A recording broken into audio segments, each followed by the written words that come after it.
북한 김정은 위원장의 친서를 받은 트럼프 미국 대통령이 북미 정상회담 날짜를 확정해 발표했습니다.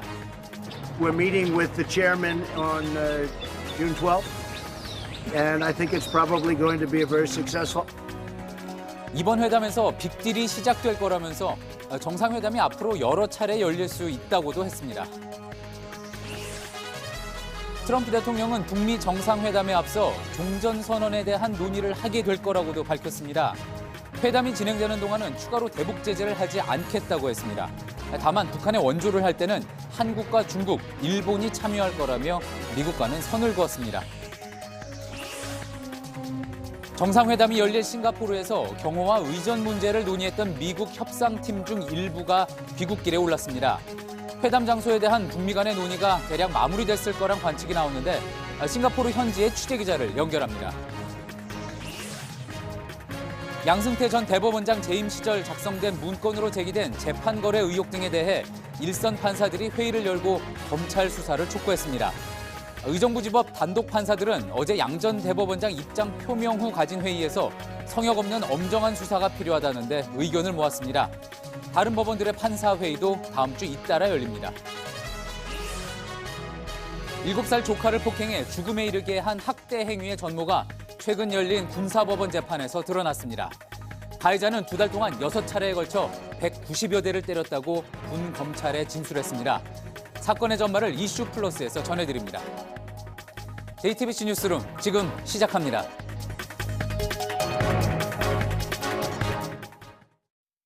월드컵 어디서 보세요?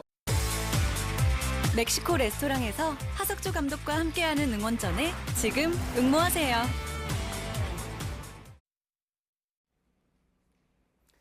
트럼프 대통령이 북미 정상회담을 당초 예정됐던 오는 12일 싱가포르에서 연다고 공식 발표했습니다. 김영철 노동당 부위원장으로부터 김정은 위원장의 친서를 전해받은 뒤 회담을 확정한 겁니다. 지난달 24일 갑작스런 취소 선언 이후 북미 정상회담은 그야말로 숨가쁜 반전 끝에 9일 만에 다시 궤도에 돌아왔습니다.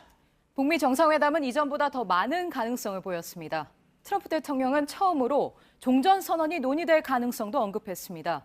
또 회담이 한 번으로 끝나지 않을 거라 했는데 이제 시작이라면서도 긍정적인 결말을 예고했습니다. 워싱턴에서 정효식 특파원입니다. 김영철 부위원장이 이곳 백악관에서 싱가포르 회담 개최를 희망하는 김정은 위원장의 친서를 전달하고 트럼프 대통령과 면담을 가졌습니다.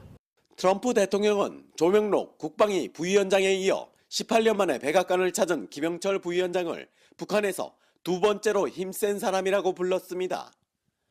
회담 후엔 직접 차량까지 배웅하면서 국빈급으로 예우했습니다. 친서를 받고 나선 12일 싱가포르 회담 개최도 공식 발표했습니다. We're meeting with the chairman on June 12th, and I think it's probably going to be a very successful, ultimately a successful process. We'll see. 그러면서 70년가량 끝나지 않고 정전 상태인 한국전쟁의 종전선언을 할 수도 있다고 말했습니다. 우리는 북한과 관계를 맺을 것이고 그것은 6월 12일에 시작될 것이라며 장차 북한과 수교를 시사하는 발언도 했습니다. 비핵화를 놓고선 당장 6월 12일 뭔가에 서명하는 일이 없을 것이라며 비핵화는 하나의 과정이 될 것이라고 말했습니다. 김 위원장에게 시간을 주겠다면서 2차, 3차 담판을 통해 최종 완전한 비핵화를 달성하는 전략을 제시한 것으로 풀이됩니다. 트럼프 대통령이 김영철 부위원장과 면담 직후 6월 10일 싱가포르 회담 개최를 공식 발표했습니다. 고위급 회담까지 북미 정상회담의 모든 준비가 사실상 끝났습니다. 백악관에서 JTBC 정효식입니다. 어느 정도 예상됐던 대로 트럼프 대통령은 북미 회담 날짜를 못 박으면서 종전선언에 대해서도 언급을 했습니다. 현재 휴전 상태인 한반도를 전쟁이 완전히 끝난 종전 상태로 바꾸겠다는 건데 이번 싱가포르 회담에서 비중 있게 이 부분이 논의될 걸로 보입니다. 백종훈 기자입니다. We're going to discuss it prior to the meeting. That's something that could come out of the meeting. I think really that. 도널드 트럼프 미국 대통령이 처음 종전선언 카드를 꺼냈습니다. 비핵화와 함께 종전선언을 비중 있는 싱가포르 회담 과제로 하겠다는 뜻입니다. 로이터 통신은 종전에 대해 트럼프가 처음 말했다며 1953년부터 한반도가 정전 상태라고 전했습니다. 미국 MBC 방송도 북한 역시 종전에 대해 긍정적일 것이라고 보도했습니다. 전문가들은 종전 선언을 평화협정으로 향해 가는 의미 있는 조치가 될 것이라고 보고 있습니다. 트럼프 대통령은 기자들에게 북미 대화 중엔 추가 대북 제재는 없을 것이라고 말했습니다. 북한에 대한 기존 제재도 해제하는 날이 오길 바란다고 말했습니다. 트럼프 대통령은 북한에 대한 원조와 관련해 미국이 돈을 쓸 일은 아니라고 했습니다. 대북 원조는 이웃 국가인 한국과 중국, 일본이 하게 될 것이라고 덧붙였습니다. JTBC 백종훈입니다. 예, 흔히 휴전으로 알려져 있지만 더 정확히는 정전협정 체제, 즉 전쟁을 잠시 멈춘다는 거죠. 자, 이런 어정쩡한 상황이 한반도에서는 어느덧 65년째입니다. 이 멈추는 단계를 지나 아예 끝내자는 게 트럼프 대통령이 언급한 그 종전선언인 건데 사실 어떤 큰 변화나 법적인 효력이 있는 건 아닙니다. 하지만 오랜 대치 탓에 신뢰 회복이 필요한 한반도에서는 단순한 정치적 선언 이상의 의미라는 평가입니다. 실질적인 조약인 평화협정으로 가기 전 단계로 볼 수도 있고 또 북한이 비핵화를 끝내기 전까지 체제의 안전을 보장한다 그런 의미도 있는 거죠. 그래서 오늘 청와대 역시 종전선언이 언급된 거를 환영하는 분위기였습니다. 취재기자 연결해서 좀 더 자세한 이야기 들어보겠습니다. 정재윤 기자가 연결돼 있습니다. 정 기자, 이 트럼프 대통령이 종전선언을 처음 언급한 겁니다. 청와대도 오늘 이에 대한 입장을 내놨다고 하죠? 그렇습니다. 이 청와대는 오늘 오전 기자들에게 문자로 공식 입장을 밝혔습니다. 북미 회담으로 향하는 길이 더 넓어지고 탄탄해졌다면서 싱가포르에서 열릴 세기적 만남을 설레는 마음으로 그러나 차분히 지켜보겠다. 이렇게 입장을 밝혔습니다. 청와대 핵심 관계자도 이 트럼프 대통령이 종전선언을 언급한 것에 대해서 한국이 같이 해보자는데 그럼 이번에 같이 해볼까? 이 문제에 대해서 북한과 미국이 이제 논의를 시작한다는 의미라면서 일단 북한과 미국이 논의를 시작하는 것 자체로도 상당한 진전이다. 이런 평가를 내놨습니다. 예, 그렇군요. 자, 그러면 이제 또 궁금해지는 거는 실제 이 때문에 남북미 회담도 싱가포르에서 같이 열릴 것이냐 하는 부분입니다. 청와대 이에 대해서 설명한 게 있었습니까? 일단 청와대는 북미가 이제 막 논의를 시작하는 단계인 만큼 우리 정부 관계자들이 실무회담에 함께 참여할지 여부는 좀 더 지켜봐야 한다는 입장입니다. 즉, 이 남북미 정상회담 여부는 우리가 결정하는 게 아니라 이 북미 협상 과정에 어떤 결과 나오냐에 따라서 결정이 될 문제이기 때문에 일단 청와대로서는 관련 언급은 좀 자제하는 분위기입니다. 예, 그렇군요. 자, 그렇다면은 12일이 이제 정상회담입니다. 13일은 우리 또 지방선거가 있고요. 어쩌면은 좀 이르면은 13일에 문 대통령이 싱가포르로 건너가야 되는 것 아니냐, 뭐 이런 이야기까지 나오는데, 자, 그럼 어쨌든 지금 남북미 3자 회담 이어질 가능성 높아진 이 상황에서 청와대가 따로 뭔가 준비를 하고 있는 게 있습니까? 문 대통령이 싱가포르에 갈 가능성에 대비해서 청와대도 내부적으로는 자체적으로 어떤 준비는 하고 있는 걸로 알려졌습니다. 최근에는 청와대 출입 기자들도 싱가포르 메인 프레스 센터에 등록하는 방안에 대해서 내부적으로 검토를 했던 걸로 전해졌는데요. 일단 이 12일 북미 정상회담에 이어서 남북미 정상회담이 열리는 게 확정이 된다면 이미 그때는 이 청와대가 의전이나 경호 또는 이 언론 취재 등 관련 상황을 대비하기에는 시간이 턱없이 부족한 시점이 됩니다. 때문에 이런 부분들은 미리 준비를 하나씩 해가면서 상황을 좀 지켜보자 그런 입장입니다. 예, 잘 들었습니다. 청와대에서 정재윤 기자였습니다. 자, 이번에는 북미 정상회담이 열릴 싱가포르 상황 한번 연결해서 알아보겠습니다. 자, 북미 회담이 확정되면서 여러모로 분주해졌을 것 같고요. 또 오늘 여기서 열린 아시아 안보 회의에서 여러 가지 중요한 이야기도 나왔다고 합니다. 싱가포르의 유선희 기자가 나가 있습니다. 자, 유 기자, 이제 12일에 회담이 확정됐습니다. 그러면 이제 싱가포르에서는 열흘 정도 남은 셈인데 미국 협상팀 일부가 일단 귀국한 걸로 미국으로 돌아간 걸로 확인이 됐다고요? 네, 닷새 전에 미국 협상팀을 싣고 싱가포르로 온 협상팀이 정부의 수송기가 오늘 싱가포르 공군 기지에서 미국으로 돌아간 사실이 현지에서 전해졌습니다. 협상팀 전체가 돌아갔는지 아니면 일부가 남아있는지는 아직 확인되지 않았습니다. 다만 현지에서는 최소한 일부라도 떠난 것이 사실이라고 한다면 그렇다면 의전과 경호 문제에 있어서는 북한 측과 대략적인 논의가 끝난 것 아니냐 이런 해석도 나오고 있습니다. 예, 그렇다면 이제 그동안 계속 베일에 쌓여 있었던 이 회담 장소 문제요. 회담 장소가 어디로 될지, 구체적으로 어느 건물이 될지에 대해서도 논의가 어느 정도 마무리됐을 거라고 추측해 볼 수 있겠는데 어디인지 지금 좀 나오는 이야기가 있습니까? 회담 장소와 관련해서는 아직까지 전혀 공식적으로 나온 바는 없습니다. 다만 현지에서 북미 협상팀이 어떻게 움직였는지를 보고 여러 가지 추정이 나오고 있는데 제가 지금 들어와 있는 이 샹그릴라 호텔이 최근 가장 유력한 회담 장소로 거론되고 있는 곳입니다. 일단 사흘 전에 미국 협상팀이 이곳에 다녀가서 점검을 하고 갔고 어제 오후에는 김창선 서기실장을 주축으로 하는 북한 협상팀이 이 샹그릴라 호텔에서 걸어서 10분 정도 거리에 있는 다른 호텔을 점검하고 가는 모습이 포착이 됐습니다. 김정은 위원장의 숙소를 점검한 것으로 보이는데 그렇다면 샹그릴라 호텔에서 가까운 회담장에서 가까운 곳에 숙소를 잡으려고 했던 것 아니냐 이런 관측이 나오고 있는 겁니다. 다만 아직 추정에 불과하기 때문에 북미 협상팀이 두 차례 회담을 했던 카펠라 호텔이라든가 아니면 경호가 가장 뛰어난 대통령궁 이런 곳들도 여전히 거론되고 있습니다. 예, 지금 시청자분들이 유선희 기자가 나와 있는 곳이 어딘가 궁금해하신 분들도 계셨을 텐데 유력한 후보지 중 하나인 샹그릴라 호텔이군요. 자, 그런데 지금 그곳에서 오늘 아시아 안보 회의가 열렸다고 소개를 해드렸습니다. 그곳에서 이제 앞으로 주한미군을 어떻게 하느냐 뭐 이런 부분에 대한 이야기도 나왔다고 하죠. 네, 송영무 국방부 장관과 제임스 매티스 미국 국방부 장관이 오늘 각각 한 차례씩 연설을 했는데 연설 후에 질문을 공교롭게도 모두 주한미군과 관련해서 받았습니다. 일단 매티스 장관 같은 경우는 주한미군 철수 문제는 북미 정상회담에서 전혀 거론되지 않을 것이다. 그것은 회담의 의제가 아니다. 이렇게 선을 그었습니다. 송영무 장관 같은 경우에는 북핵 문제와 주한미군 철수 문제는 별개의 것이다. 이렇게 말을 하면서 일각에서 불거져 나온 주한미군 철수설에 대해서 강하게 부인했습니다. 예, 싱가포르 샹그릴라 호텔에서 유선희 기자였습니다.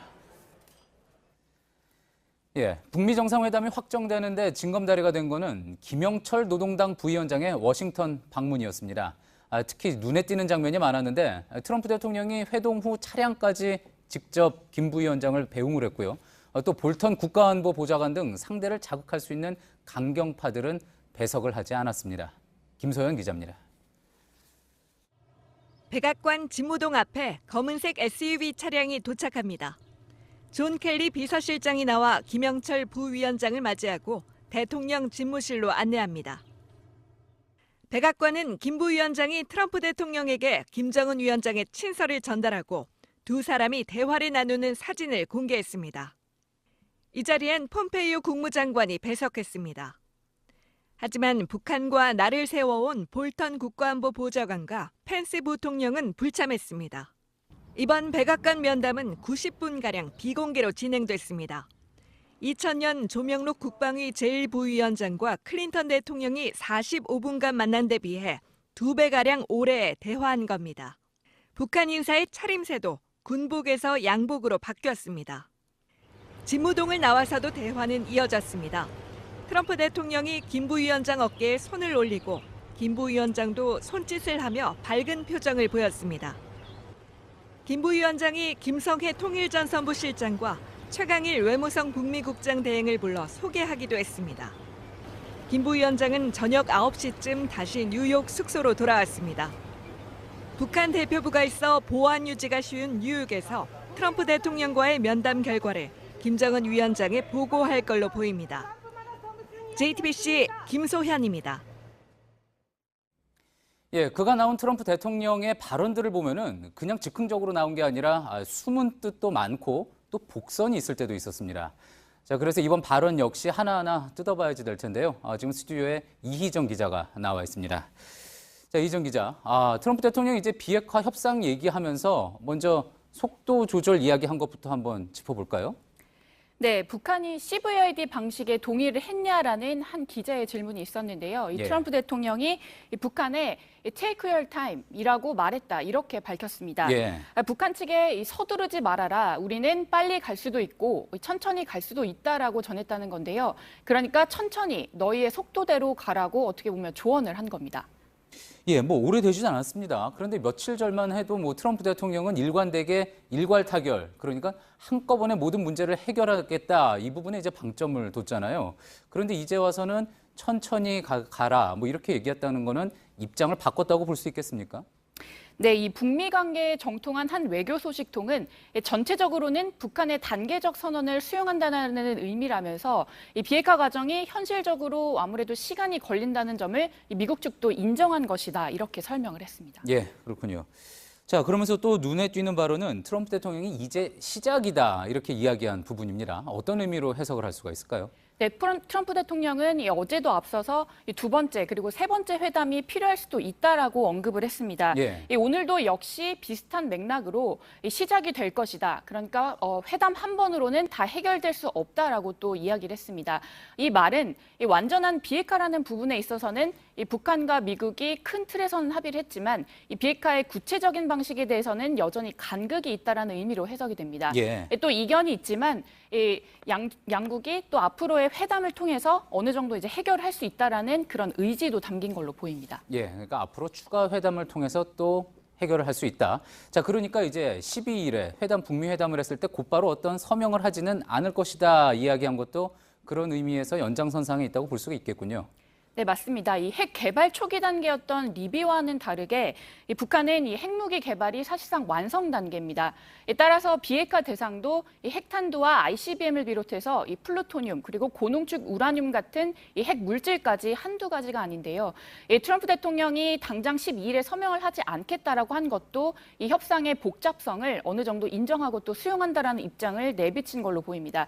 특히 오늘 또 비기닝, 그러니까 이 시작이라는 표현도 몇 차례에 걸쳐서 계속 강조를 했는데 이 북미 간의 합의가 결국에 한 번에 만나서 도장을 찍고 해결할 문제가 아니라 앞으로 여러 번 만나서 서로 이견을 해소해야 하는 문제라고 인식을 하고 있는 걸로 보입니다. 예, 북미 정상회담을 확정하면서 트럼프 대통령이 내놓은 발언들 하나하나 이희정 기자와 분석을 해봤습니다.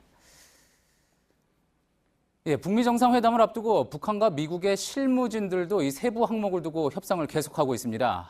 성김 대사를 비롯한 미국 대표단은 오늘 판문점에서 북한 대표단과 3차 접촉을 이어갔습니다. 강희연 기자의 보도입니다. 오전 8시 20분 미국 대표단을 태운 차량이 호텔을 떠납니다. 성김 주 필리핀 대사와 슈라이버 차관보, 후커 보좌관을 태운 차량은 통일대교를 지나 판문점으로 갔습니다. 최선희 외무성부상이 이끄는 북한 대표단과 3차 협상을 하기 위해서입니다. 북한과 미국 대표단은 지난달 27일 1차 실무회담을 시작했고 2차 회담 후 사흘 만에 세 번째 회담을 한 겁니다. 미국 대표단이 판문점을 떠나 통일대교를 지나간 시각은 오후 4시 10분. 3차 회담은 2차 회담보다 1시간가량 더 이뤄졌습니다. 이번 회담은 김영철 부위원장이 폼페이오 국무장관 그리고 트럼프 대통령과 연이어 회동을 가진 뒤 재개됐습니다. 대표단이 트럼프 대통령 등의 회동 결과를 바탕으로 추가적인 협의에 나선 것으로 보입니다. 트럼프 대통령이 이제 시작이다라고 언급한 것처럼 구체적인 비핵화 방법과 미국의 보상 등에서 양측이 여전히 논의 중인 것으로 풀이됩니다. 성김 대사는 어제 북미 정상회담 전까지 많은 일들이 남았지만 협의는 올바른 방향으로 가고 있다고 말한 바 있습니다. 한 외교 소식통은 북미가 정상회담 직전까지 간극을 좁혀나가는 노력을 계속할 것이라고 말했습니다. 북미 간 판문점 실무 접촉이 추가로 진행될 가능성이 있다는 얘기입니다. JTBC 강희연입니다. 이제 북미 정상회담과 관련해서는 언제, 어디서는 다 결정이 됐고 이제 어떻게가 중요한 관건으로 남았습니다. 특히 종전선언이 의미 있게 논의될 경우 우리 입장에서는 그 이후의 변화가 또 관심일 수밖에 없는데요. 조성열 국가안보전략연구원 수석연구위원과 이 문제 한번 짚어보도록 하겠습니다. 어서 오십시오. 예, 안녕하십니까. 이 종전선언 논의에 대해서 사실 그동안 보면은 미국은 비핵화가 우선이고 이 종전선언 문제는 뭐 어떻게 보면 좀 후순위에 있었던 그런 모습인데 트럼프 대통령이 갑자기 이 부분을 언급을 했습니다. 어떻게 좀 그 배경을 해석해 볼 수 있을까요? 예, 지금 종전선언 얘기가 나온 거는 이제 지난 4월 27일 남북 정상회담이 합의했던 판문점 선언에 이제 공식적으로 나왔습니다. 예. 그러나 이제 미국에서는 이제 주로 비핵화 부분에만 집중했는데요. 이제 그 5월 달 들어서 북한 측에서 지금 미국에서 비핵화만 얘기하고 체제 안전 보장에 대한 언급이 없으면서 강하게 좀 김계관이라든지 아니면 최선희 국장 같은 이제 외무성 측에서 계속 문제 제기를 했습니다. 예. 그 이후에 이제 5월 22일 날 남북 정상회담, 한미 정상회담을 갖지 않았습니까? 그렇죠. 여기 끝나고 나서 유종찬 수석이 예. 브리핑을 하면서 여기서 이제 종전선언에 대해서 언급을 했습니다. 예. 여기서 중요한 건 이제 남북미 3자로 언급을 했고요. 그리고 5월 26일 날 이제 2018년 2차 남북 정상회담이 끝난 뒤 다음 날 이제 문재인 대통령께서도 이제 기자회견하면서 남북미 정상회담 가능성에 대해서 또 언급을 하셨습니다. 예. 이번에 이제 트럼프 대통령이 이제 세 번째 언급이라고 볼 수 있습니다. 예, 자 그렇다면은 어느 정도 이제 북측에서 요구를 했던 부분에 대한 응답이다, 뭐 이렇게 들리기도 하는데, 자 이번에 트럼프 대통령에게 전달된 김정은 위원장의 친서요, 내용이 어떤지는 뭐 명확하게 아직 나타나지는 않았습니다. 일부에서는 뭐 명확한 비핵화 약속 대신 뭐 대화에 대한 의지가 있다, 이런 일반적인 뭐 내용이 담겼을 거다, 이런 분석도 추측도 나오는데. 이 친서가 종전선언 이야기를 하는데 영향을 미쳤다, 이렇게 볼 수도 있을까요? 일단은 그 북한 김정은 위원장이 친서를 통해서 가장 중요한 미국 관심사인 완전한 비핵화 의지를 밝혔을 거로 봅니다. 예. 그리고 지금 그 북한과 미국 간의 관계 개선 의지를 밝혀서 예. 결국 이제 트럼프 대통령 입장에서 보면 김정은 위원장이 지금 이제 3월 26일 날 베이징에서 이제 시진핑 주석한테 비핵화 의지를 밝힌 바가 있고요. 예. 또 4월 27일 남북 정상회담에서 비핵화 의지를 밝혔는데 거기에 이어서 이제 직접적으로 트럼프 대통령에게 서한인 형식이긴 합니다만은 예. 비핵화 의지를 밝혔기 때문에 적어도 김정은 위원장의 어떤 비핵화 의지를 확실하다고 믿을 수 있다고 봅니다. 그런 면에서 이제 체제 보장 방안의 일환으로서 예. 종전 선언에 대해서 긍정적으로 이제 생각이 바뀐 게 아닌가 생각합니다. 그렇군요.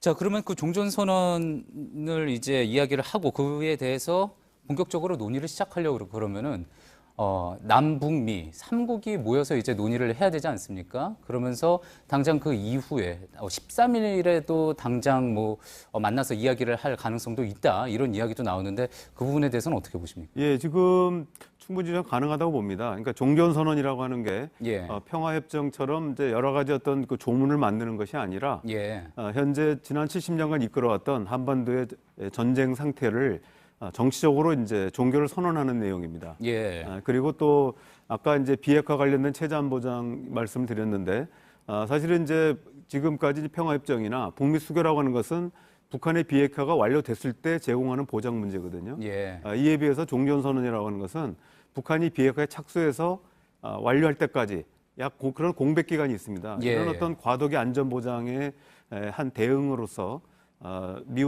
북한과 적대 관계에 있는 미국의 대통령과 그리고 한국의 대통령이 이제 북한이 비핵화에 착수하고 완료될 때까지 예. 이런 어떤 과도기의 안전을 보장해 준다는 이런 의미가 있습니다. 그러니까 마음만 먹으면은 13일에도 당장 다음 날인 13일에도 이렇게 복잡한 가능하다. 조문이 아니기 때문에 예. 저는 충분히 기술적으로도 가능하다고 생각합니다. 알겠습니다. 그런데 이제 그 정전협정 체제의 당사자인 중국이 또 있지 않습니까? 혹시 뭐 중국이 반발할 경우에 우리도 같이 그 회담에 껴야 되는 거 아니냐, 논의를 해야 되는 거 아니냐, 이렇게 나오면은 회담이 좀 종전선언을 곧장 하는 데 있어서 시간이 좀 걸리지 않겠느냐, 걸림돌이 되지 않겠느냐, 그런 분석도 있는 것 같습니다. 그러니까 지금 이제 종전선언은 한편으로는 평화협정의 전 단계로서 잠정협정의 의미가 있기 때문에 중국이 그런 얘기를 충분히 할 수 있다고 생각합니다. 예. 그러나 또 한편에서는 과도기 안전보장 차원에서 본다면은 사실은 꼭 중국이 안 들어와야 되는 면이 있거든요. 그래서 그렇습니까? 지금은 예. 이제 남북미 3자가 추진을 하지만 중국이 원하면 언제라도 열려 있다고 봅니다. 예. 그래서 이 부분은 이제 중국 때문에 예를 들면 사자가 꼭 일치된다기보다는 예. 일단 남북미가 합의한 상태에서 중국이 희망을 하면 저는 뭐 받아들여서 사자로도 가능하다고 생각합니다. 예. 사자로도 가능하지만 삼자로도 또 충분하다. 예, 근데 문제는 이제 얘기군요. 시진핑 주석이 거기에 맞출 수 있는가 하는 건 또 별개의 문제라고 볼 수 있습니다. 삼국 정상이 만날 때, 그러니까 사국 정상이 예, 만날 때 그렇습니다. 그러니까 일정을 맞출 수 시진핑 주석 있느냐. 때문에 3자 만나는 걸 늦추거나 이렇기는 어렵다는 거죠. 알겠습니다. 마지막으로 이 부분 하나 짧게 하나 여쭤보겠습니다. 트럼프 대통령이 이제 그 비핵화의 프로세스를 언급을 하면서 한 번의 정상회담이 아니라 여러 차례 열릴 수 있다 하면서 또 지금이 시작일 뿐이다, 그렇게 이야기를 했습니다. 이 부분은 당초에 주장했던 어떤 일괄 타결하고는 좀 거리감이 있어서 트럼프가 북한의 입장을 좀 봐준 것 아니냐, 한 발 물러난 거 아니냐, 뭐 이런 분석이 나오기도 하는데 어떻게 예, 그래서 보십니까? 사실은 이제 남북 정상회담에서 완전한 비핵화에 포괄적 합의가 있었고 이번에 이제 일괄 타결은 가능할 것 같습니다. 다만 이제 이행에 있어서 단계적 이행인데 그것은 이제 북한에 대한 미국의 체전전 보장이 단번에 이루어질 수 없기 때문에 아마 이런 부분, 다시 말하면 이제 일정 정도 체제안전 보장하는데 그게 몇 단계에 걸칠 수밖에 없기 때문에 아마 이런 부분 때문에 단계적 보장 또는 이제 추가적인 정상회담 가능성을 언급한 것 같습니다. 예, 오늘 말씀 감사합니다. 조성열 국가안보전략연구원 수석 연구위원이었습니다. 예, 감사합니다.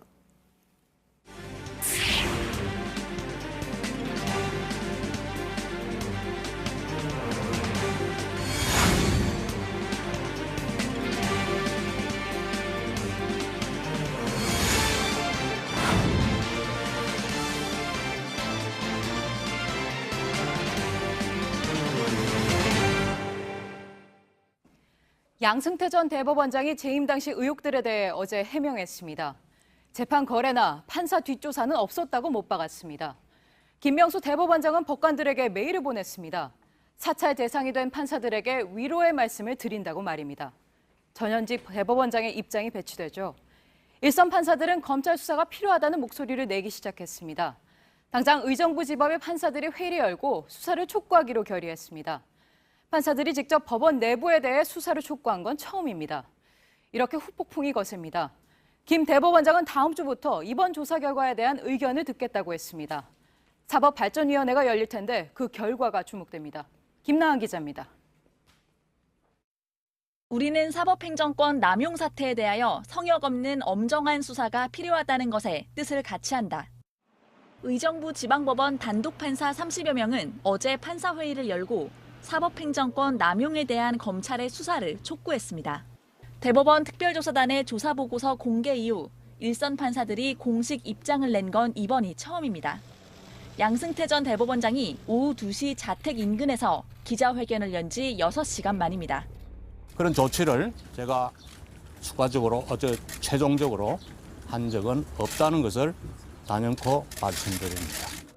특히 일선 판사들은 양 전 대법원장의 재임 시절 법원 행정처가 작성한 문건 때문에 제기된 재판 거래 의혹과 판사 뒷조사 등을 모두 부인한 것에 대해 비판의 목소리를 높이고 있습니다.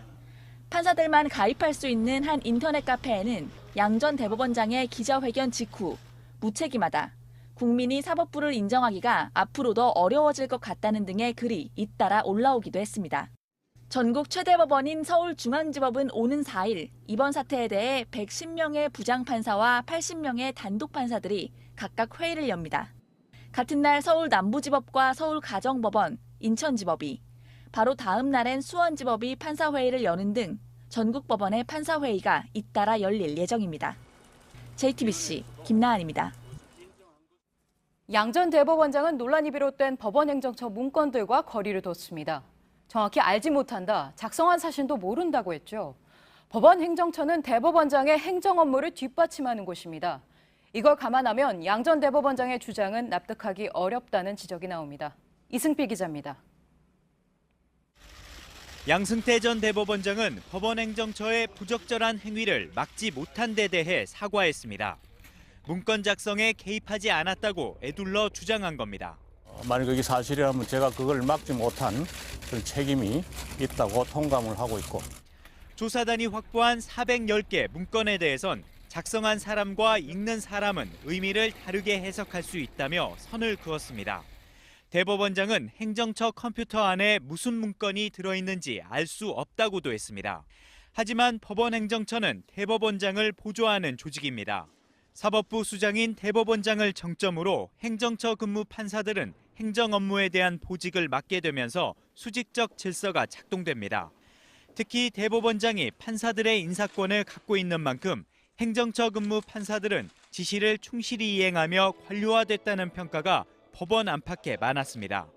때문에 이런 구조 속에서 만들어진 문건들이 누구의 지시로 어떻게 만들어졌는지, 그리고 양 전 대법원장에게 보고됐는지 여부 등에 대한 진상규명이 필요해 보입니다. JTBC 이승필입니다. 양승태 대법원장 시절 법원행정처의 재판 거래 의혹 중엔 일제 강제징용 피해자들의 오랜 재판도 있습니다. 당시 문건에는 이 사건이 청와대의 최대 관심사와 관련이 있다며 파기환송 결과를 기대한다고 돼 있습니다.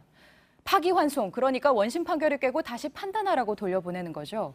그 사이 세상을 떠난 피해자도 있습니다. 임지수 기자입니다. 우리가 죽고 없어도 우리 자식들이 있다. 그렇죠. 대대로 싸울 게다. 안 주면. 신천수 씨는 1940년대 일본에 강제로 징용돼 신일본 제철 공장에서 10대를 보냈습니다. 신 씨는 함께 징용된 여운택 씨와 1997년 일본 법원에 손해배상 소송을 제기했습니다. 잇따른 패소 끝에 소송은 2005년 한국 법원에서 다시 시작됐고 1심과 2심, 2012년 대법원을 거쳐 이듬해 고등법원에서 1억 원씩 배상하라는 판결을 받아냈습니다. 70년 한을 풀 수 있는 시간이 눈앞에 다가왔습니다. 내 청춘, 그야말로 18살 때부터 20살까지 가진 욕구로 해서 푼도시 하나만 차고 오늘에 이르기까지는 난 꿈에도. 하지만 신일본 제철 측의 재상고로 사건은 2013년 다시 대법원의 판단을 받게 됐습니다. 두 사람은 결론을 보지 못하고 세상을 떠났습니다. 그런데 최근 대법원 특별조사단이 밝힌 조사 보고서에 이들의 사건이 등장했습니다. 2015년 3월 법원 행정처가 이병기 당시 청와대 비서실장을 상대로 상고법원 도입의 필요성을 강조하기 위해 만든 문건에서입니다. 당시 청와대의 최대 관심사로 한일 우호 관계의 복원을 꼽으며 일제 강제징용 피해자 손해배상 청구 사건에 대해 파기환송 판결 기대할 것으로 예상이라고 적었습니다.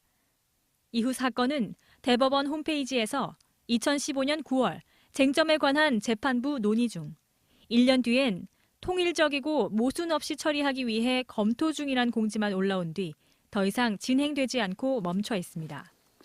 JTBC 임지수입니다. 6월의 첫 주말입니다. 벌써 여름인가 싶을 정도로 더웠죠. 오늘은 올해 들어 처음으로 폭염주의보가 내려졌습니다. 내일도 덥습니다. 윤재열 기자입니다. 수상스키가 시원하게 물살을 가릅니다. 바다로 뛰어들어 더위를 식힙니다. 아예 시원한 스케이트장을 찾기도 합니다. 도심 속 공원에 텐트가 빽빽하게 들어찼습니다. 가까운 녹지를 찾아 더위를 피해보려는 시민들로 빈자리가 없습니다. 텐트 하나랑 음료수만 가지고 와도 친구들이랑 이제 시원하게 놀 수 있다는 게 참 좋은 것 같아요. 오늘 낮 기온은 경남 합천이 34.5도로 가장 높았습니다. 대구 33.9도, 광주가 32.4도까지 올라갔고 서울도 30.1도나 됐습니다. 예년보다 5, 6도가량 높았습니다. 이 때문에 대구와 광주를 포함해 영남과 전남 내륙에 오전 11시를 기해 올해 첫 폭염주의보가 내려졌습니다. 따가울 정도로 볕이 강해 자외선 지수도 높았습니다. 한낮엔 외출을 자제하고 나가야 한다면 자외선 차단제를 바르고 모자와 선글라스를 챙기는 게 좋습니다. 내일도 한낮 기온이 30도를 웃돌며 오늘만큼 덥습니다. 한동안 비 소식이 없어 30도 안팎의 더위는 다음 주에도 이어집니다. JTBC 윤두열입니다. 지방선거가 10일에 앞으로 다가왔습니다. 공식 선거운동이 시작되고 첫 주말이었는데 여야 지도부는 전략 지역에서 지원 유세를 펼쳤습니다. 민주당은 최대 접전지인 영남에, 자유한국당은 수도권에 집중했습니다. 최수영 기자입니다. 민주당 지도부가 가장 힘을 쏟는 것은 PK, 즉 부산, 울산, 경남입니다. 추미애 대표 등 지도부는 울산부터 시작해 경남 지역에서 선거운동 첫 주말 유세를 시작했습니다. 한 표도 적표를 지키는 표가 돼서는 안 됩니다. 저 빨간당에 찍는 표는 다 적폐를 용인하고 적폐를 흔들어주는 표가 될 겁니다.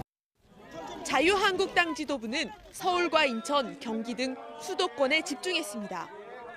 특히 경제를 강조했습니다. 대통령은 김정은이한테 목숨 걸고 있다. 대한민국 경제 살릴 생각은 안 하고 북한 경제 살린다고 지금 난리예요. 김성태 원내대표는 경북에서 TK 보수표 다지기에 힘썼습니다. 바른미래당은 투트랙으로 영남과 호남을 공략했습니다. 유승민 공동대표가 경북과 대구를, 박주선 공동대표가 전남과 여수 등을 맡았습니다. 저희들은 하여튼 깨끗하게 하고 주민들을 위해서 경제 민생을 책임지는 그런 지방 행정을 하겠다. 민주평화당은 지지 기반인 호남에 집중했습니다. 정의당 지도부도 광주 집중 유세에 나섰습니다. JTBC 최수연입니다.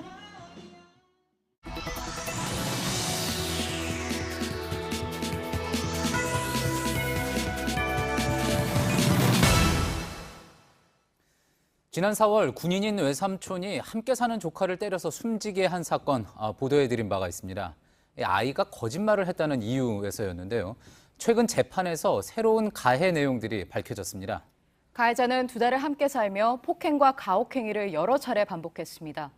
아프다며 화장실로 간 조카는 졸립다는 말을 남기고 쓰러져선 다시 일어나지 못했습니다. 이호진 기자입니다. 재판정 곳곳에서 탄식이 새어나오고 군사법원 관계자도 눈시울을 붉혔습니다. 지난 3월 30일 7살 조카 A군을 폭행해 숨지게 한 혐의로 구속 기소된 공군 37살 박모 씨의 재판이 열렸습니다. 군 검찰이 조사한 박 씨의 폭행과 학대는 잔인했습니다.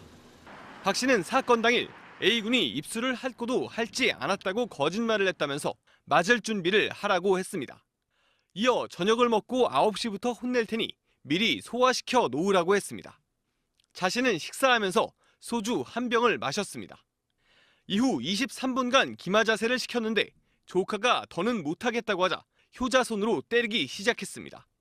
그런 식으로 기마 자세와 폭행을 반복하며 1시간 동안 모두 60대를 때렸습니다. 사회인 야구단 활동을 하는 박 씨는 군 검찰 조사에서 80%의 힘으로 때렸다고 말했습니다. 박 씨는 A군이 아프다며 화장실로 가 쓰러졌고 그 뒤 졸립다는 말을 남기고 숨졌다고 진술했습니다. 또 조카를 훈육하다가 벌어진 일이라고 주장했습니다. 그러나 박 씨의 폭행은 집중적이고 상습적이었습니다. 경제적 어려움을 겪던 여동생과 조카를 데려온 직후인 2월 초부터 2달 사이 6차례 모두 190여 대를 때렸던 걸로 조사됐습니다. 부검의는 A군이 폭행 때문에 피가 몰려 쇼크사했다는 소견을 내놨습니다. JTBC 이호진입니다. 이렇게 가정에서 생기는 아동학대는 대부분 훈육이라는 이름 하에 이뤄집니다. 실제로 재판에서는 종종 훈육을 처벌 감경 사유로 판단해왔습니다. 아동학대를 줄이기 위해선 이런 풍토를 바꿔야 한다는 지적이 나옵니다. 임진택 기자입니다. 부모가 아이를 발로 차고 흉기로 협박한 사건, 아이를 때리고 13시간 동안 화장실을 못 가게 막았던 사건, 두 사건 재판도 모두 훈육을 하다 폭행으로 이어진 점을 양형에 유리하게 판단했습니다. 최근 한 조사에선 2012년 이후 아동학대 판결에서 훈육을 이유로 했다고 진술한 30건 중에 절반이 훈육을 감경 사유로 판단했습니다. 울산 계모 사건이나 칠곡 계모 사건 같은 경우에도 자녀가 사망했음에도 불구하고 훈육 목적이었다는 이야기를 하거든요. 하지만 아동복지법과 영유아 보육법, 초중등 교육법 등 모두가 폭행을 금지하고 있습니다. 가정 내 아동학대는 특히 가해자의 선처를 바란다는 친족의 탄원이 종종 나오기도 합니다.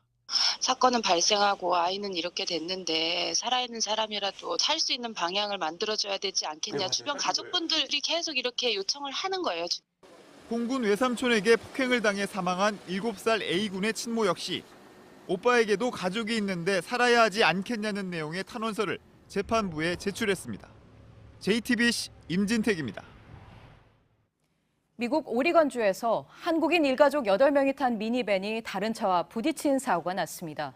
이 밴에 타고 있던 한인 4명이 숨지고 다른 4명도 다쳐 치료를 받고 있습니다. 박영우 기자입니다.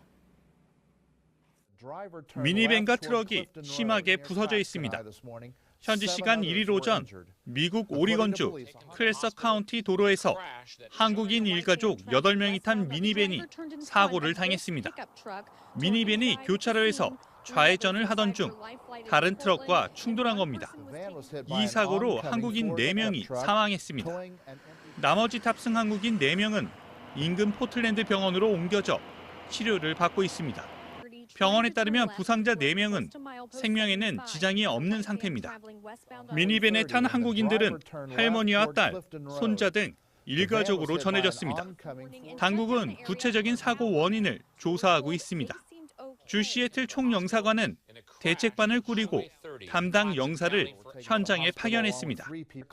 JTBC 박여우입니다. 미국 하와이 섬의 주민들에게 강제 대피령이 추가로 내려졌습니다.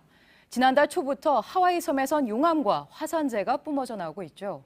언제 용암이 닥칠지 모르니 당국은 대피하지 않는 주민을 체포라도 하겠다는 입장입니다. 부소연 특파원입니다. 시뻘건 용암이 끓어오르듯 하늘로 치솟습니다. 킬라우에어 화산 용암은 이미 가옥 75채를 집어삼켰습니다. How little is left of a big house, and really it's all just ashes. 하와이 당국은 킬라우에어 화산 주변 주민들에게 추가 강제 대피령을 내렸습니다. 집을 지키겠다며 대피하지 않겠다는 주민들이 생기자 대피령에 따르지 않는 주민은 체포될 수도 있다고 밝혔습니다. 미국 지질조사국에 따르면 용암이 뒤덮은 면적은 뉴욕 센트럴파크 면적의 4배에 이르는 14제곱킬로미터에 달합니다. 용암이 바다 쪽으로 흘러 물과 닿으면서 유독성 연기가 발생하고 있습니다. 연기는 6,500km나 떨어진 괌까지 퍼져나갈 정도입니다. 하와이주 민방위국은 용암이 냉각돼 생기는 화산 유리 성분이 눈과 호흡기에 위험할 수 있다며 주민들의 주의를 당부했습니다. 로스앤젤레스에서 JTBC 부소연입니다. 설레는 마음에 입양한 반려동물이 데려오자마자 아팠다고 합니다. 시름시름 앓더니 세상을 떠나기도 했습니다. 알고 보니 모두 한 유명 분양업체에서 데려온 동물들이었고 그 피해자가 수십 명에 달합니다. 서준석 기자입니다. 강아지가 배변 패드 위에서 몸을 가누지 못합니다. 자리를 잡고 앉아보려 하지만 다리에 힘이 풀립니다. 며칠 뒤 홍역 판정을 받고 세상을 떠났습니다. 엉덩이 쪽에 이렇게 묻어있었어요. 깔고 앉는 게 저희가 알고 이거 괜찮아하는 거네 했더니 아직 애기 강아지라서 이렇게 구분이 안 돼서 깔고 앉을 수도 있다. 같은 업체에서 분양받은 고양이입니다. 결막염에 걸려 한쪽 눈이 빨갛게 충혈됐습니다. 문제는 또 있었습니다. 진드기가 있네요. 이러는 거예요. 귀 속에. 그래서 알을 낳고 그 알이 또 부화가 되고 얘 살을 계속 파먹고 있었던 거예요. 병든 반려동물을 분양한 업체는 서울 등에 지점을 둔 프랜차이즈 업체입니다. 홈페이지엔 한국애견연맹에 등록됐다고 소개하며 최고의 건강 상태를 유지한다고 설명합니다. 하지만 입양인들은 업체가 피해에 대한 조치도 제대로 하지 않았다고 주장합니다. 수십만 원에 달하는 입양비와 치료비에 사용한 돈도 돌려받지 못했습니다. 대뜸 그럼 데려오시라고 폐사하면 동종으로 바꿔주겠다고 얘기를 하는 해당 업체는 번식장의 책임을 돌립니다. 며칠 되지 않는 체류 기간 동안 아이들이 그 온갖 질병에 걸렸다 이렇게 볼 수는 없는 거고요. 환불 거부에 대해서는 입양인들이 낸 돈은 분양비가 아니라 업체에서 강아지를 보관, 미용하는 데 들어가는 비용이기 때문이라고 설명했습니다. JTBC 서준석입니다. 오늘 낮 12시 45분쯤 충북 충주시 앙성면 인근 강에서 2인용 패들보트가 빠른 물살에 뒤집혔습니다. 형 38살 윤모 씨가 실종됐고 동생은 보트에 매달려 있다 구조됐습니다. 소방대원 28명이 일대를 수색하고 있습니다. 서울 강남 한복판에서 여성단체 회원들이 소셜미디어에 여성의 알몸 사진을 게시할 수 있게 해달라며 상의를 벗는 퍼포먼스를 벌였습니다. 불꽃 페미액션 회원들은 오늘 페이스북 코리아 사옥 앞에서 여성의 가슴을 드러낸 사진을 음란물로 보고 삭제한 페이스북 방침을 규탄하면서 상의를 벗고 내 몸은 음란물이 아니다라고 몸에 새긴 문구를 내보였습니다. 경찰은 이들에게 공연 음란죄 적용을 검토할 예정입니다. 연립주택을 재건축하려는 건설사가 사들인 빈집에 페인트로 철거나 X 표시를 해 남은 주민들이 사실상 집을 팔고 나가도록 압박해선 안 된다는 판결이 나왔습니다. 부산지법 동부지원은 부산 기장군의 연립주택 입주민들이 건설사와 신탁사를 상대로 낸 가처분 소송에서 이런 페인트 표시는 공동의 이익에 어긋난다며 주민들에게 일부 승소 판결을 내렸습니다. 미국에서 병원성 대장균에 오염된 로메인 상수를 먹고 숨진 사람이 모두 5명으로 늘어났습니다. 지난달 캘리포니아에서 1명이 또 뉴욕과 아칸소에서 1명씩 미네소타에서도 최근 2명이 오염된 로메인 상추를 먹고 숨졌습니다. 이 오염된 로메인 상추는 애리조나에서 출하돼 유통된 걸로 추정됩니다.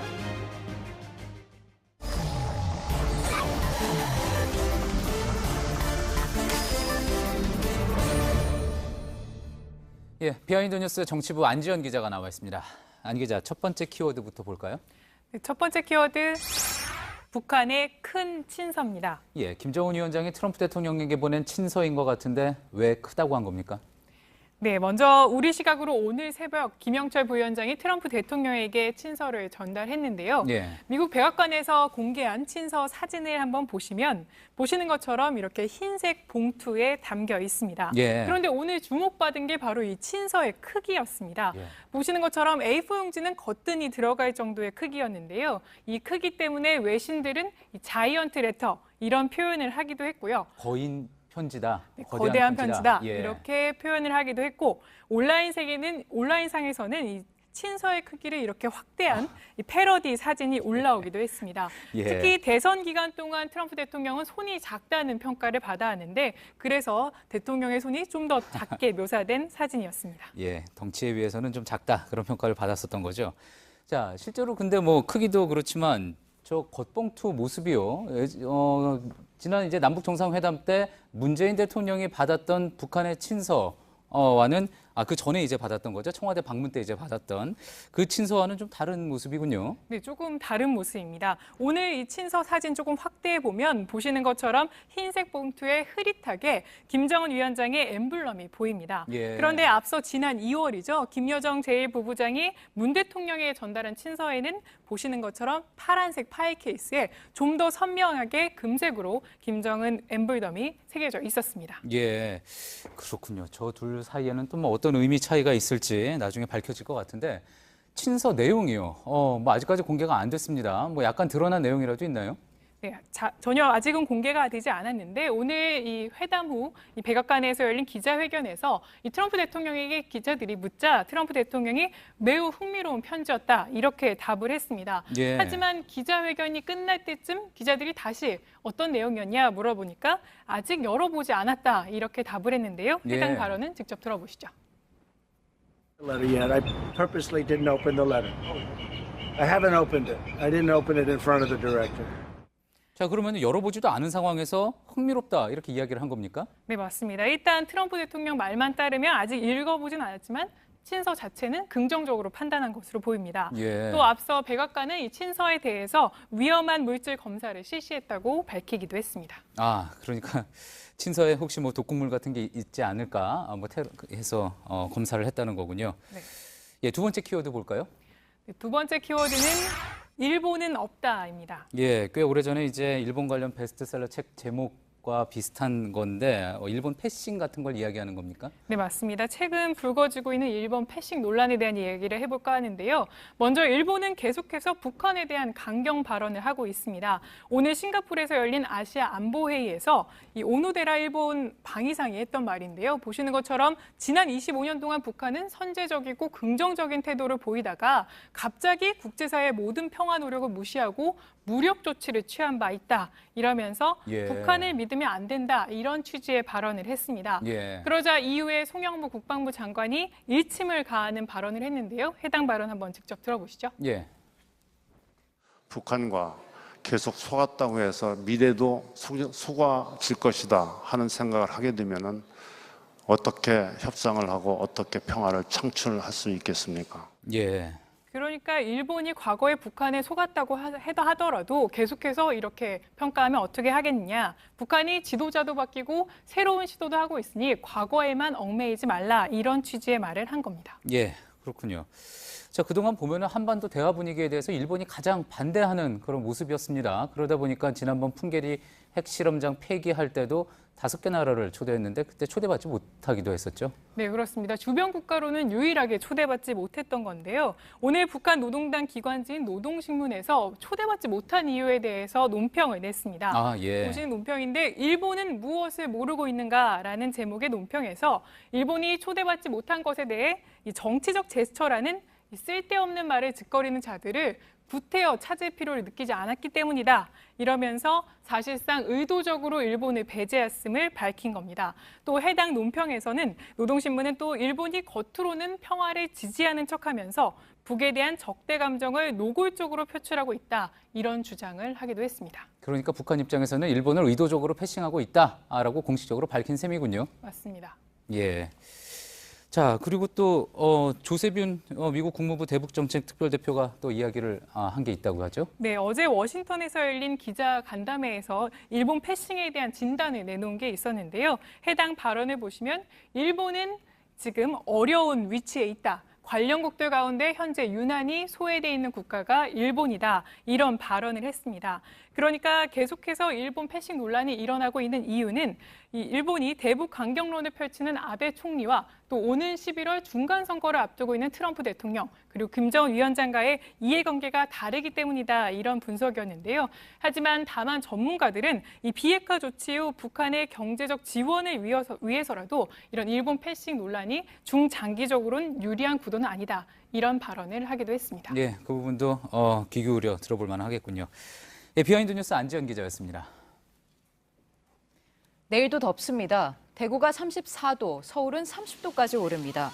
오후에는 남부 내륙에서 천둥과 번개를 동반한 소나기가 내리는 곳도 있겠습니다. 영남은 미세먼지 농도가 높아질 걸로 보입니다. 예, 오늘 저희가 준비한 소식은 여기까지입니다. 시청해주신 여러분 고맙습니다.